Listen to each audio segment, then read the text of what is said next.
శ్రీమాత్రే నమః. లలితా సహస్రనామ స్తోత్రంలో 93, 94 ఈ రెండు శ్లోకాల్లో ఉండేటువంటి అర్థం తెలుసుకుందాం. ముందుగా ఈ రెండు శ్లోకాలు చదువుకుందాం. కుశల కోమలాకార కురుకుండ కుళేశ్వరి కులకుండాలయ కౌళ మార్గ తత్పర సేవిత కుమారగణనాథంబ తుష్టి పుష్టిర్మతిధృతి శాంతి స్వస్తిమతి కాంతిర్నందిని విఘ్ననాశిని. ఈ రెండు శ్లోకాల్లో కూడా శ్రీమాత యొక్క తత్వాన్ని వివరిస్తూ ఉన్నారు. ఈ తల్లి కుశల కోమలాకార. కుశలత అంటే ఏమిటి? చాలా నేర్పరితనము, నైపుణ్యము, అన్నింటిలో కూడా నైపుణ్యం కలిగినటువంటి తల్లి. ఎన్నింటిలో? అన్ని, ప్రపంచం, విశ్వం అంతా కూడా నడుపుతా ఉన్నది. సృష్టి, స్థితి, లయకారిణి, మళ్ళీ తిరోధానము, అనుగ్రహము, ఇన్ని పంచకృత్యాలన్నీ కూడా చేయటం సామాన్యం కాదు. అందుకని ఆమె అన్నిట్లో కూడా చాలా నేర్పరితనం కలిగినటువంటి తల్లి. ఈ కుశలత అనేటువంటి దాని మీద నుంచి వచ్చినటువంటి రూపమే కౌశలము అనేటువంటి మాట. ఎంతో కఠినమైనటువంటి కార్యాలు చేసిన ఎంతోమంది రాక్షస వీరులందరినీ కూడా సంహరించినప్పటికీ కూడా ఆ తల్లి శరీరం కఠినంగా ఉండదు కదా. ఇంతకుముందు నామాలన్నీ కూడా మనం వరుసగా చెప్పుకుంటూ వచ్చాం. చాలా కోమలంగా ఉండేటువంటి తల్లి. అందుకని ఆమె కోమలాకార, కుశల కోమలాకార, కురుకుళ్ళ కుళేశ్వరి. కురుకుళ్ళ అనేటువంటిది ఏంటంటే, కురుకుళ్ళ అనేటువంటిది ఒక దేవత. ఎక్కడ ఉంటుంది ఈమె అంటే, యోగ సాధన చేసేటువంటి సాధకుడికి సుషుమ్న దాకా గనక చేరగలిగినట్లయితే అక్కడ ఉండేటువంటి తల్లి పేరు కురుకుళ్ళ కుళేశ్వరి.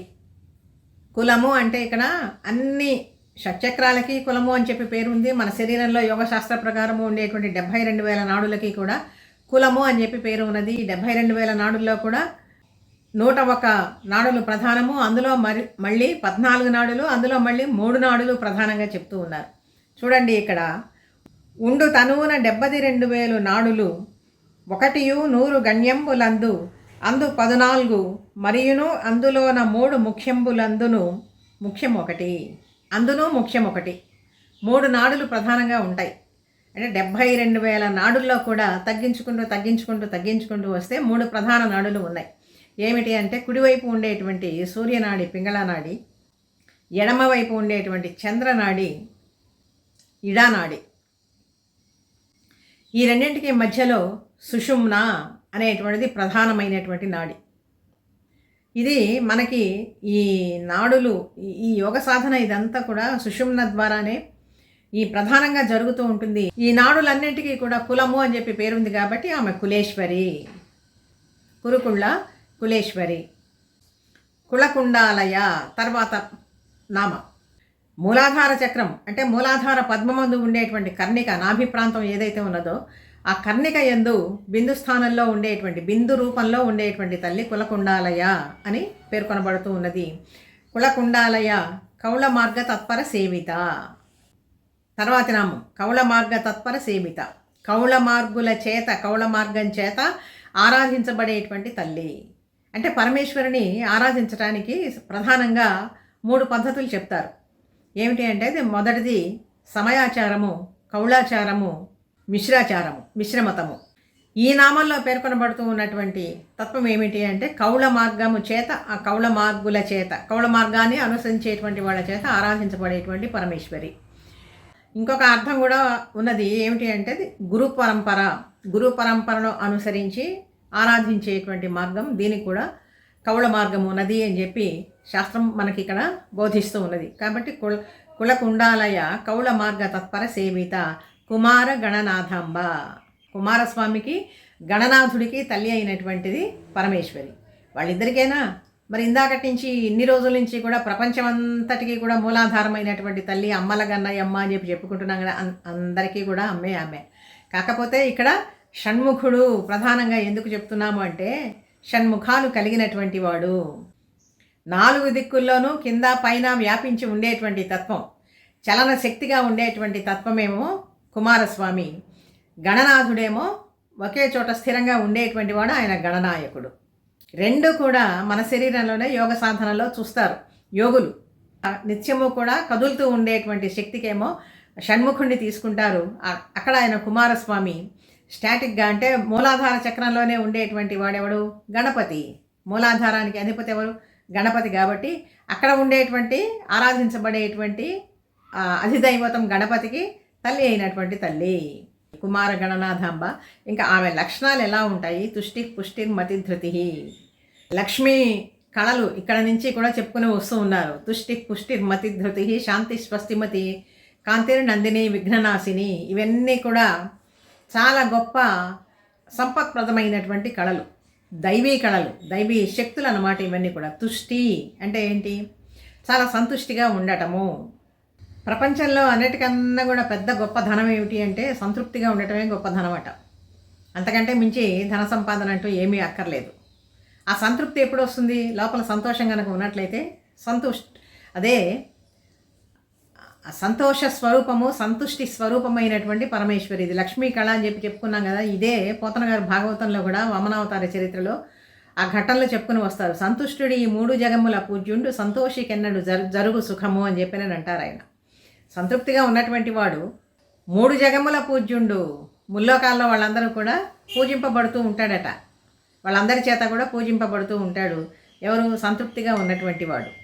ఇంకా పుష్టి స్వరూపిణి తల్లి. అందుకని ఈ పుష్టులు ఎన్ని రకాలు మొత్తం చూద్దాము. 9 రకాల పుష్టులు ఇక్కడ చెప్తూ ఉన్నారండి.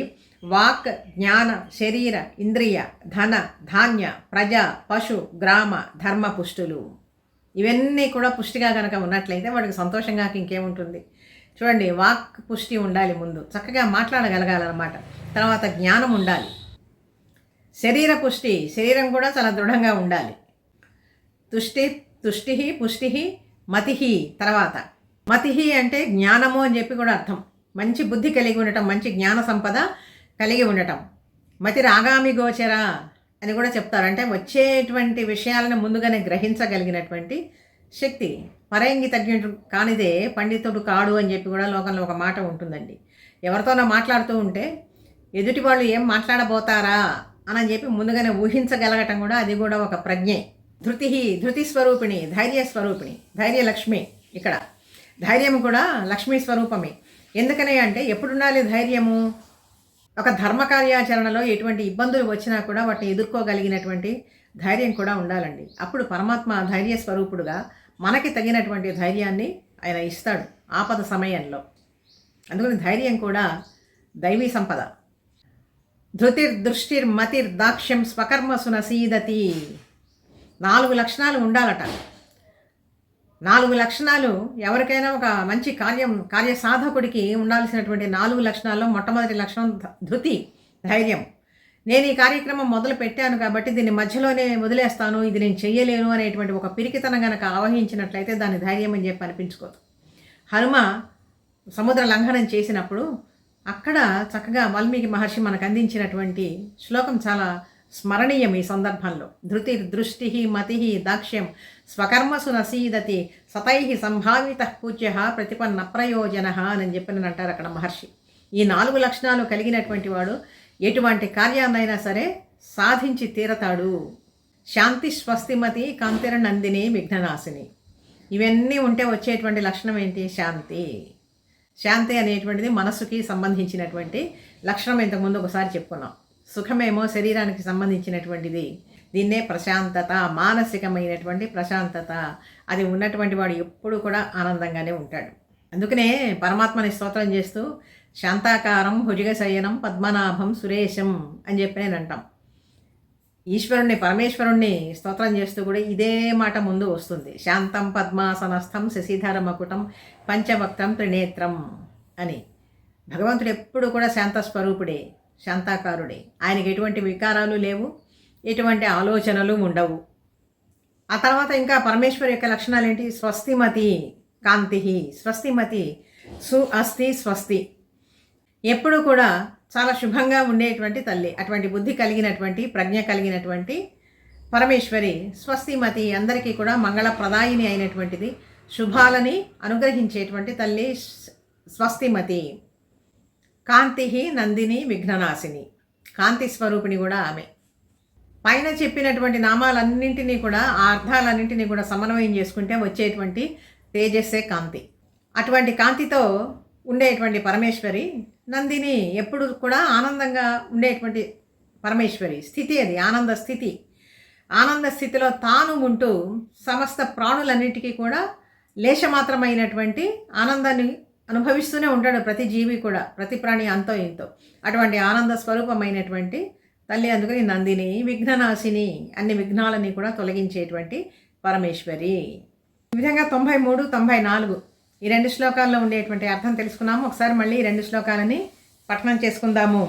కుశల కోమలాకార కురుకుండ కుళేశ్వరి కులకుండాలయ కౌళ మార్గ తత్పర సేవిత కుమారగణనాథంబ తుష్టి పుష్టిర్మతిద్ధతి శాంతి స్వస్తిమతి కాంతిర్నందిని విఘ్ననాశిని. తర్వాతి భాగంలో మరొక 2 శ్లోకాలకు అర్థం తెలుసుకుందాం పరమేశ్వరి అనుగ్రహంతో. వీడియో నచ్చితే లైక్ చేయండి, షేర్ చేయండి, సబ్స్క్రైబ్ చేయండి. మీ అభిప్రాయాన్ని కామెంట్ రూపంలో తెలియజేయండి.